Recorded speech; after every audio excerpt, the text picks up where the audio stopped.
Thank you, man, for doing this. Thanks for coming over. So, man, I guess every conversation I just start it with the big question, and then we just tackle the big thing first. Just see what happens, man. Yeah. Like, there's no limit. Just bro. So, Cody, what's your dream? Mate, my dream is to inspire as many people as I can over the course of my lifetime to strive. That's a word I've been using and thinking about a lot lately, is striving, because that's what I've been doing for the past for most of my life, to be honest, in all my endeavors, but particularly for the past 4 years in the sport of swimming, coming back to the sport of swimming from being a musician, wanting to chase and achieve this other dream I had that wouldn't stop sort of nagging at me for years and years while I was busy doing other things. Oh, it's raining now. If it gets harder, I guess you could protect the cameras. I think they're pretty protected in the bush. But. And when I came back to it, part of my goal with it was, I said, okay, whether this is a massive success or a terrible failure, like I've shown myself, my future kids, anyone else who was following the journey or who wanted to follow the journey, that it's okay to strive and to attempt to achieve like great things in your life, especially if they're things that you care about and that you want to do, whether that be in whatever field or whatever it might be.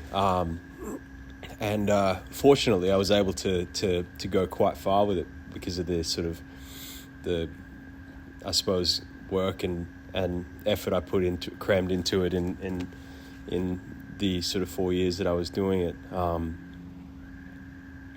But I truly believe that living fully is striving. Like there's striving involved in that. There's a yearning for more.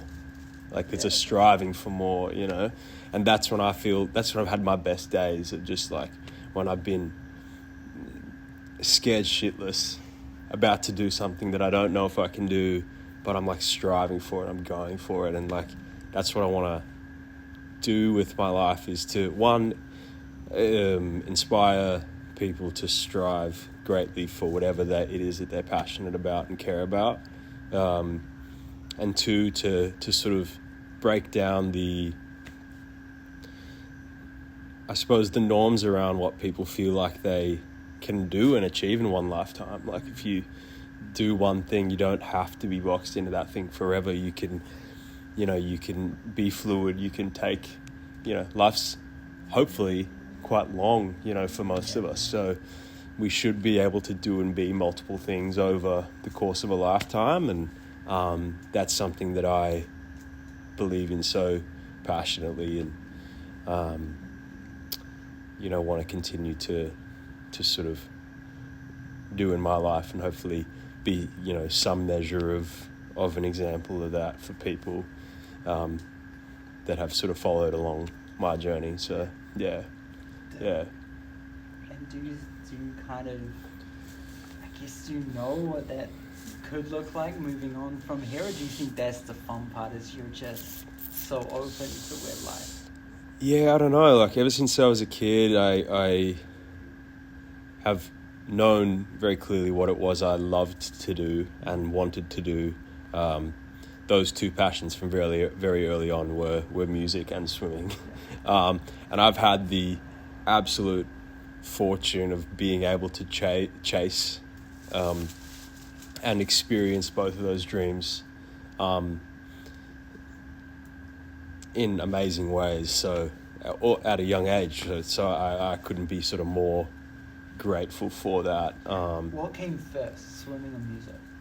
In terms of like 7-year-old Cody Simpson, man, what was the big dream?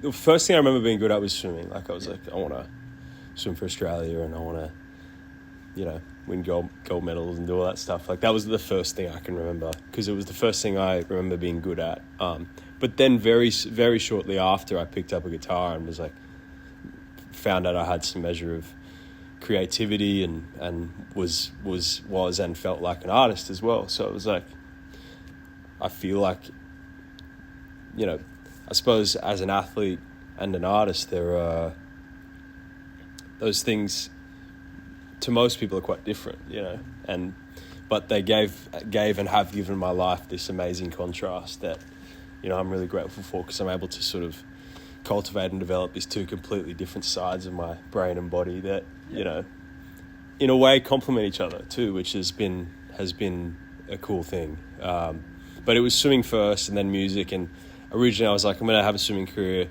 and then, because that's what you used to sort of do when you're younger is, you don't typically pursue competitive athletics when you're old. I was like, I'll swim first and then I'll play music when I'm older.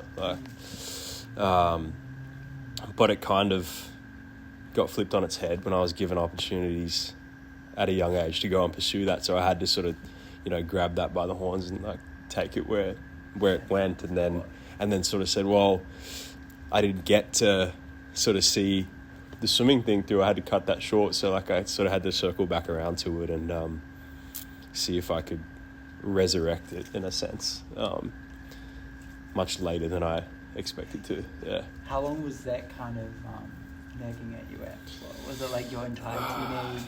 I sort of, it was probably a good 4 years where I really battled with it, like trying to figure out when I was going to come back to it, because it started to become more and more evident that it was something that I wasn't going to be able to ignore anymore, and coming to terms with, I'm actually probably going to have to give this a crack or it's never going to go away, this feeling.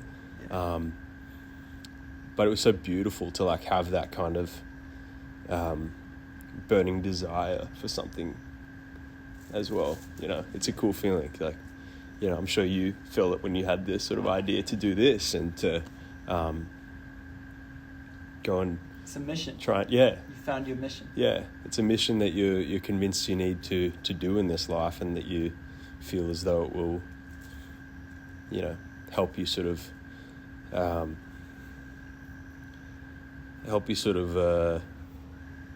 become the best version of yourself you can be. Yeah. Where did that love of swimming, the ocean, like, I don't know, I feel like every young dude is either obsessed with dinosaurs or pirates or space. Was it like pirates for you? Is that kind of... Yeah, it was certainly pirates over say dinosaurs or anything else. Yeah. Like it was a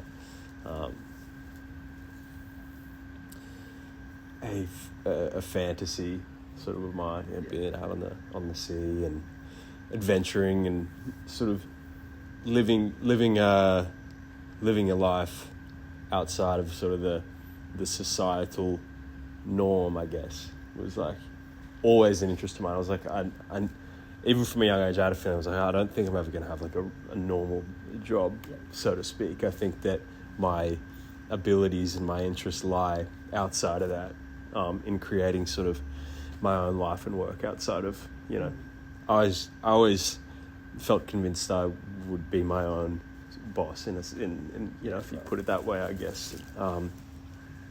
And fortunately, I've been able to do that just because of the fields of work that I've been in.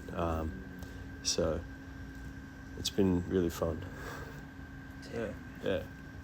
Where did like music kind of, I guess it took over and became the thing? Yeah. For a huge season there,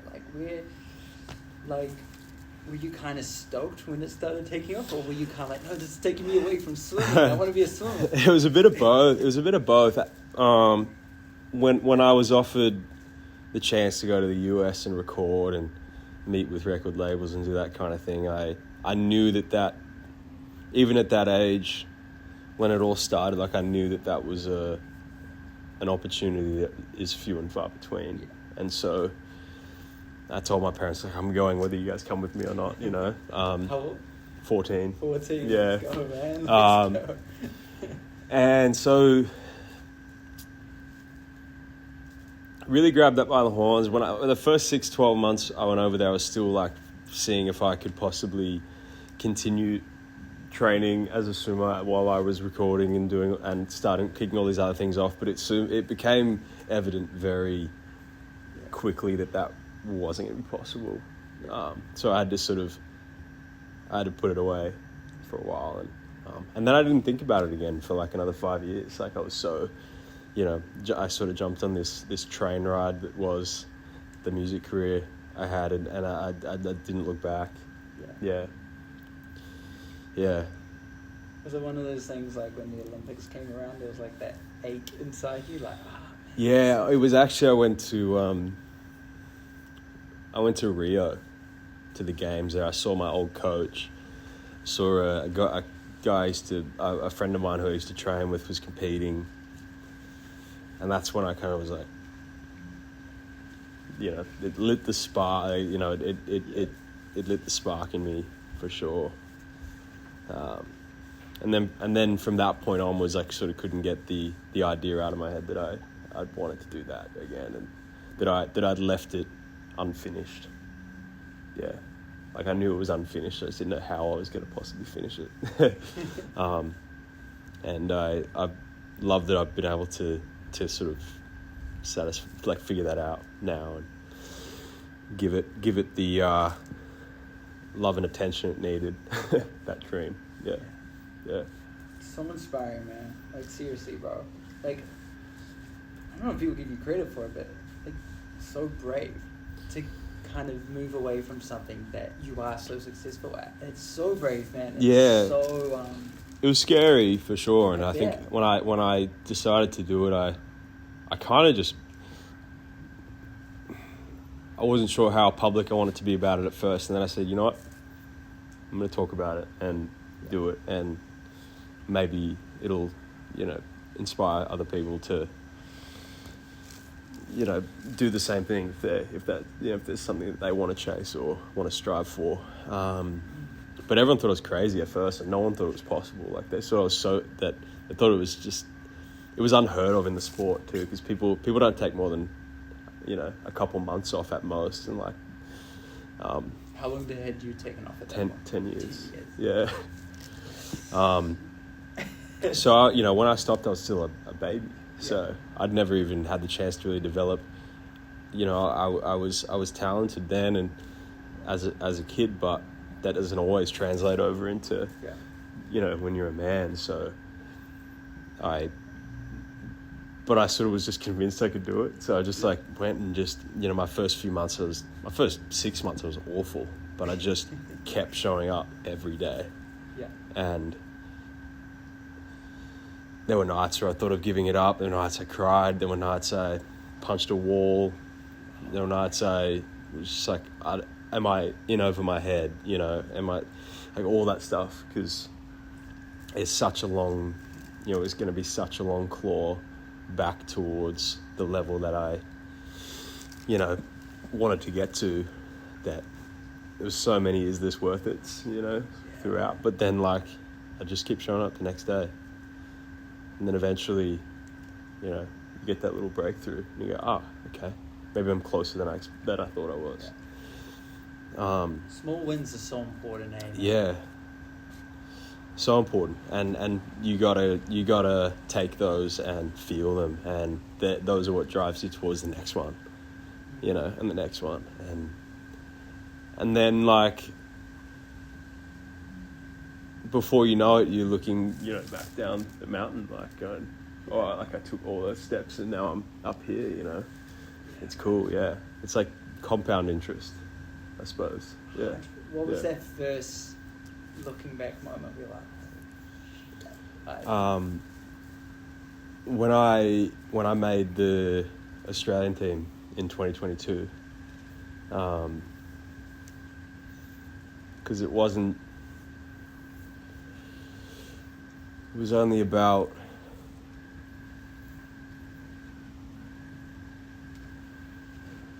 I'd only been swimming again for 2 years, or just under 2 years at that stage. and certainly didn't expect to get to that point that quickly. Is this for the Commonwealth? The Commonwealth Games, yeah.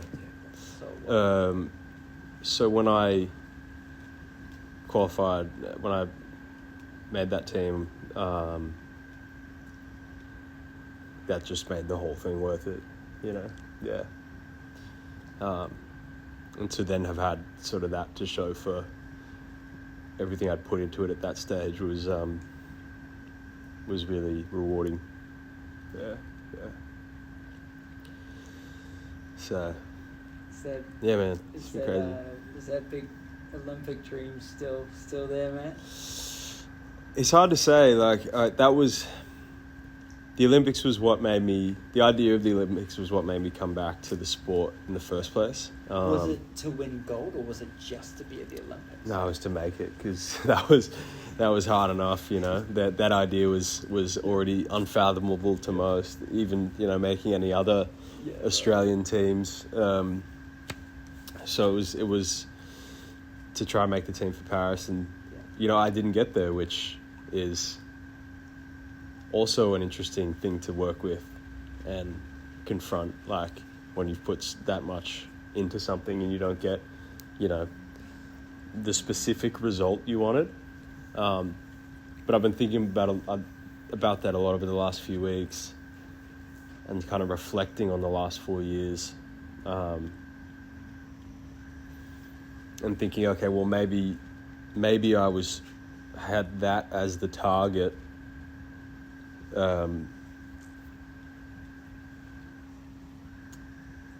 in order for me to go through and achieve everything I did along the way towards that. And, you know, whether or not you were ever meant to achieve that target, you were that seed was in your head because it put you on the path to achieve everything you did on the way towards that. And 100%.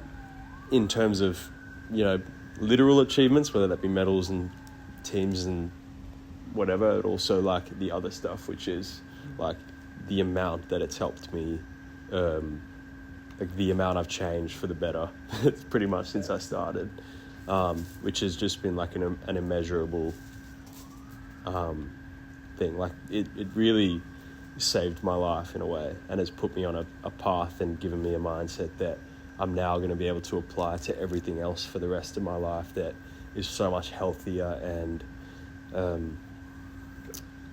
more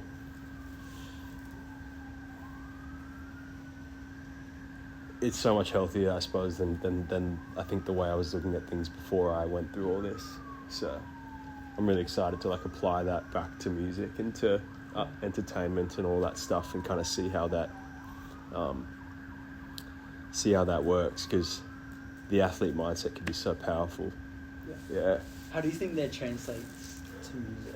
Do you think it's, instead of the late night kind of the classic musician, it's actually like 5 a.m. like recording? Maybe, yeah. It's a healthier approach for sure. Like it's definitely not the self-destructive artist approach, which can be so popular these days.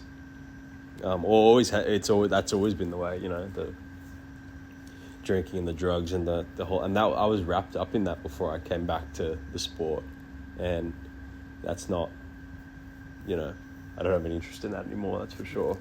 And I also have realized and noticed that based on like, you know, that I've still been writing and doing all that stuff on the side throughout as kind of like a cathartic thing, like that you don't need all that shit to be creative, and actually find I'm clearer and more creative and have more energy and stuff without, you know, doing it this way than that way.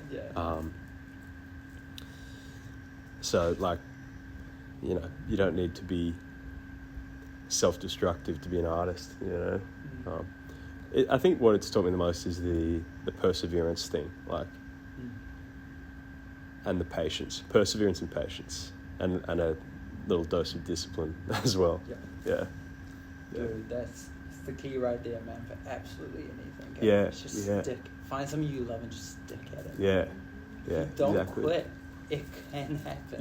Yeah, and it will, because, you know, it might take 2 years, 5 years, 10 years, 20 years, but like, I think a lot of people give up too soon. Yeah. I think if I'd have thrown the swimming thing away on those nights that I thought I was in over my head, or that I was making no progress, I'd never have qualified to swim for Australia. I'd never have had the experiences and achieved the things I did in the sport, and like, I'd never forgive myself, but you just gotta you gotta keep striving, and that's the dream I have, is like, and I've been able to fulfill that in a sense. Like, people come up to me and say, I started doing this again because of you, and started doing that again because of you, because I saw what you did and you showed me that it was possible, and like, that stuff just, like that stuff, that means like so much. And some kid comes up to you and pick back up on swimming, or I pick back up doing this because, like, you showed me that it's not too late to, if you want, and like, that stuff's so cool. And that's when I sort of decided on what I wanted my dream to be, when I knew I was going to be chatting to you, is thinking back to those moments that like were the most kind of influential to me, like in my interactions with people, like sort of since I've been back here in Australia. Yeah. How do you this is more me, just curiosity too. How do you inspire yourself, man? Like, when you're in those low moments, because I think it's important for someone watching this that we're still rolling. Yeah, still rolling, so I'm making sure. Yeah. We all hit those low moments where we're punching holes in the walls. We've all, if you're on a journey to achieving a dream, we've all been in those moments. How do you kind of reboot the system and re-inspire yourself to keep going? I feel like it's a very good question.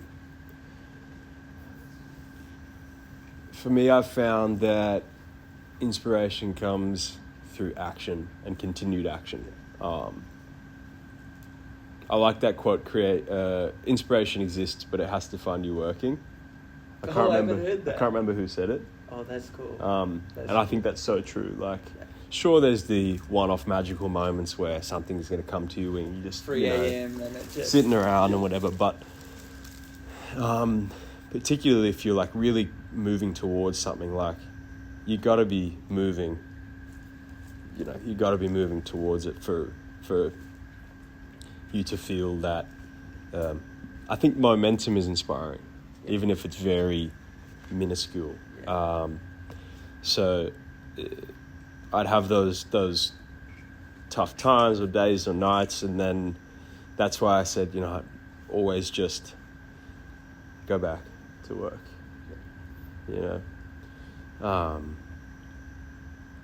Because I found that after I then forced myself to take the next step, regardless of how in doubt I felt, that after that step I'd feel like that little bit better, and then I could maybe keep going, another day.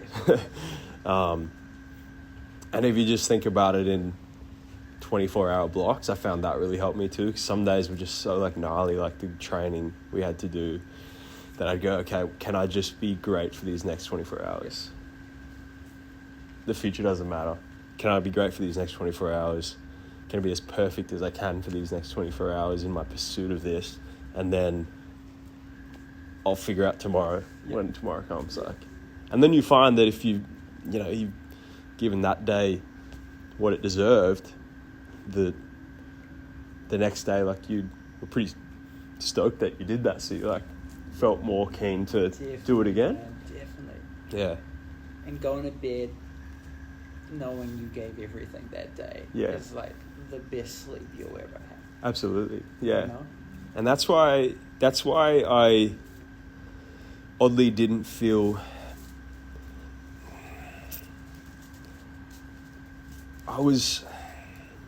when I missed the Olympic team this year, I was disappointed.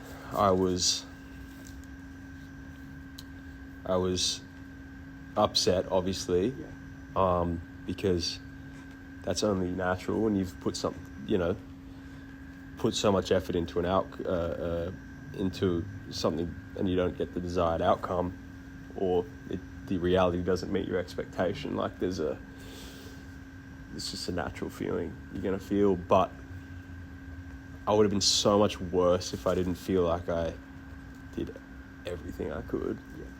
And that's why, like, I have this peace about it, because I go, well, I actually don't, like, I genuinely don't know what else I could have done. Yeah, bro. You know, upon, like, meticulous evaluation of, like, the whole, you know, from January 1st until, well, the last 4 years, really, but specifically from January 1st until June 15th or whatever my race was, my last race at the trials was. Oh, so it was only a few weeks ago, the last. Yeah, it was like 3 weeks ago. It was like, I can't think of what else I could have done. So I'm like, that's that, you know?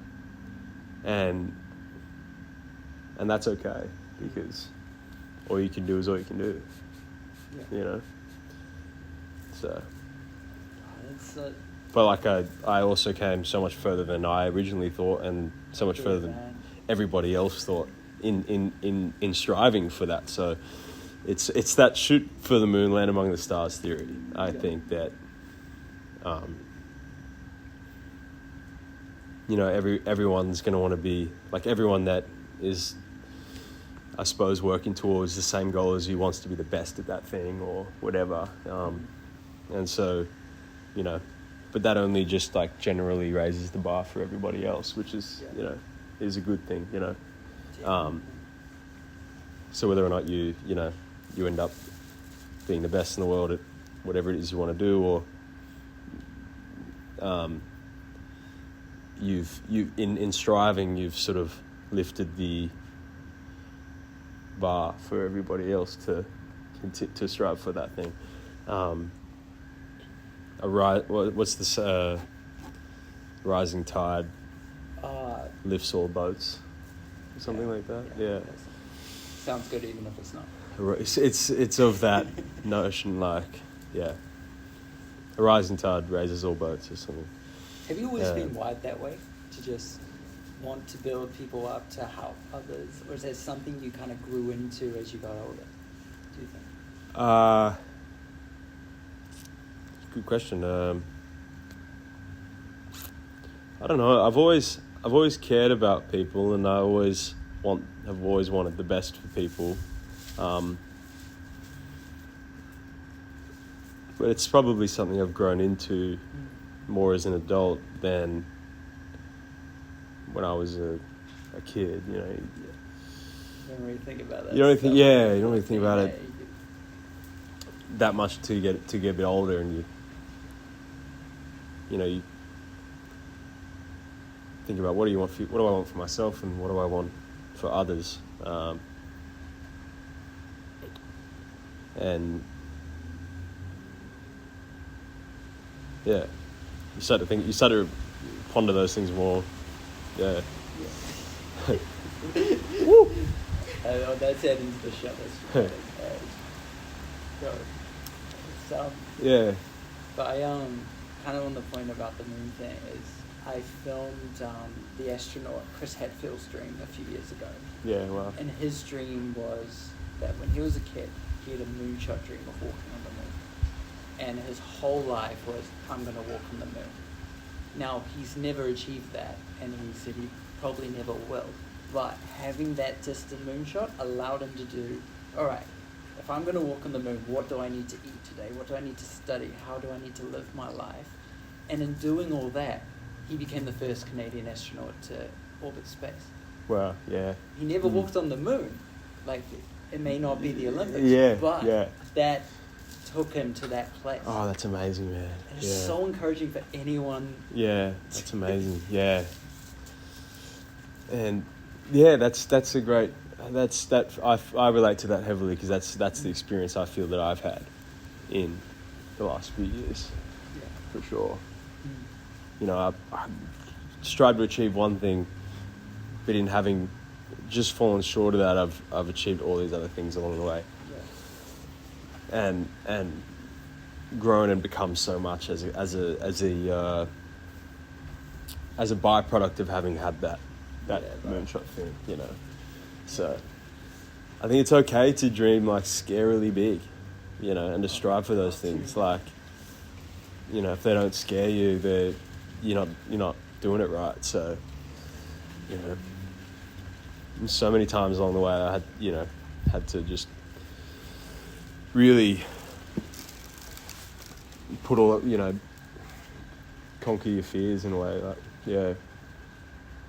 Do you think you reached that the Olympics but with music, or do you think you never quite got there, or like how do you now look back on your music career? In regards to the music career, I feel as though that's still just beginning for me, which is exciting, because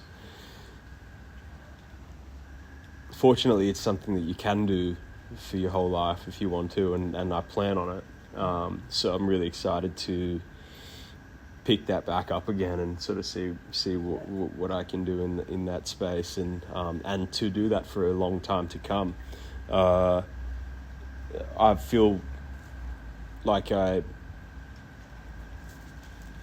had an amazing time with it, an amazing run with it growing up, you know, but I feel like that was sort of the first phase for me of hopefully a fair few in that world. So I'm really excited to I still feel like I have a lot to do in it, so that's sort of where my ambitions lie now. Do you think it's less now like, oh, I want to do a stadium tour? It's more now around, I just want to create music I'm proud of, that I love, that, you know. It's a bit of both, mate. Honestly, it's a bit of both. Like, it's, I think I'm wired that way, to set myself large targets and then kind of like just see like how far I can get with them, and but also it's also a creative industry that, you know, the fulfillment does lie in a lot of, you know, the act of creation and the touching of you know, people's hearts and minds and that kind of thing. So yeah,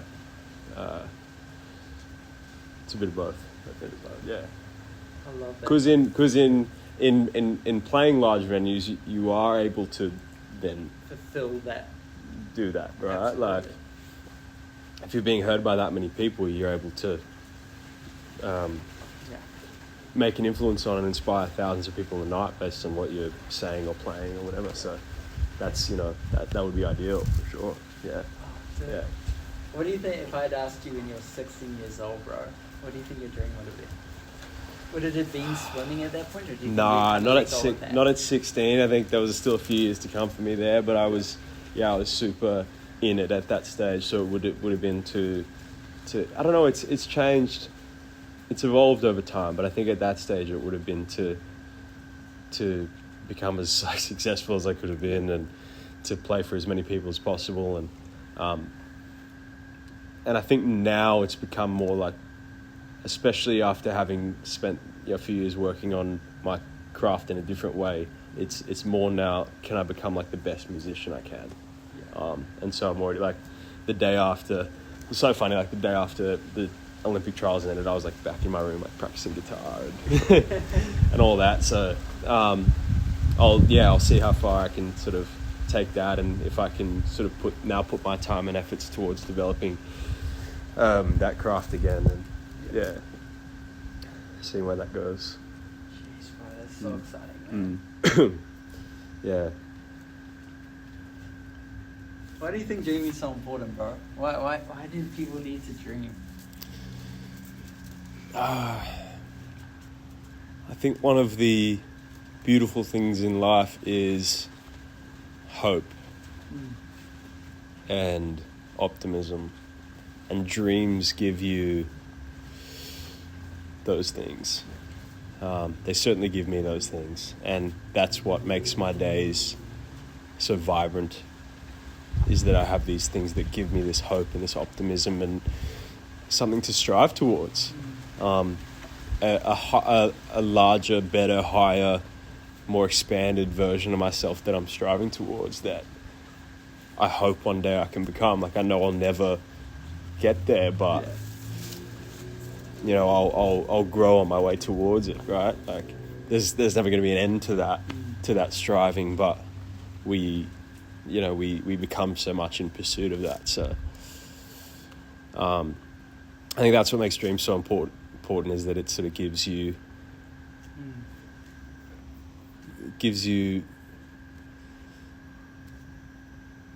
these feelings that you wouldn't have without them, for sure. It's magic, eh? Like, it is. There's an an essence of magic to it, for sure. It really is, man. Yeah. And I know you're probably the same way. Like the moments that you hit your lowest point, it's usually when you stop dreaming. You almost forget what your dreams are. Yeah. When I'm in the middle of, pursuing something, I can get through anything. You can conquer anything. Yeah. I feel absolutely, and I learned that in these last few years. Like, even just putting my body through some of the things I had to put it through. Like, I found out I was capable of so much more than I thought I was, just because I had this really strong why in my head, and strong sort of what and dream that I could, withstand sort of anything I had to do and get through to get there. Like, yeah, I think it's so important to have those in your life, and I want to hopefully, inspire others to strive towards those, whatever that may be for them, right? It could be anything. It doesn't have to be anything to do with, be something totally different. Yeah. I hope you look back, man, on your journey and you're proud of yourself, bro. And I hope you inspire yourself too. Because it's easy, like, you must get every day, you get people coming up to you going, dude, you're so inspiring, your story is so incredible. But I hope, it's easy to forget the journey you've been on, man. Thank you. I hope that you are proud of that, because it's pretty inspiring, man. Thank you. I am inspired by it. I appreciate that. I mean it, yeah, man. thank you. Oh yeah, I am, for sure. I look back with great pride so far on what I've done, and that's a really nice feeling to have going forward. Yeah. So Thanks, awesome, man. bro. Thanks. Dude, what a journey, man. Thanks, man. Yeah. It's been great. Thank you guys for coming down here.